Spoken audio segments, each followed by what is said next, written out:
Hi, I'm Nishi Patel from Northhouse Accounting, and today I wanted to talk to you about some of the best ways to deal with vehicles in your business. So, when you have a vehicle in your business, and let's assume you're a limited company, then there's a couple of ways you can deal with it.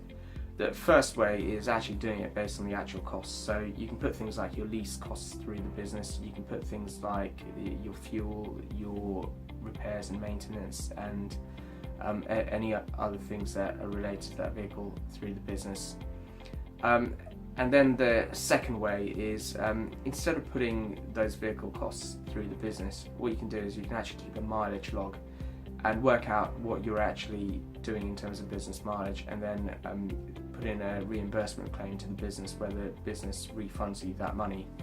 So the idea is that when you do it that way, the first 10,000 miles that you build to your business are billed at a rate of 45p a mile, and then the next 10,000, anything after 10,000 is actually billed at 25p a mile.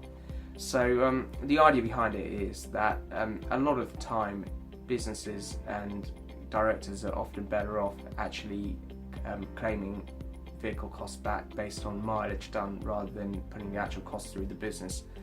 And one of the reasons is that often the 45p a mile rate is pretty generous anyway for vehicle running costs, so it more than covers the running costs of that vehicle. But another is, if you don't keep that mileage log and you just put all the expenses through your company, then what the company has to do is it has to actually give you something called a benefit in kind charge. And the idea is that if you receive a salary from your company, then you could well get taxed on it. And what it does is it counts those vehicles as a benefit to you, much in the same way as a salary would be.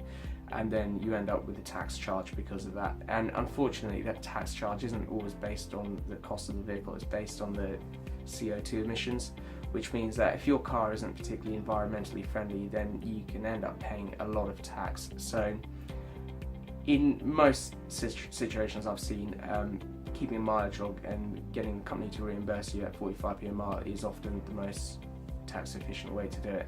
But if you want a bit more information about your particular situation, then please get in touch and I'd be happy to help.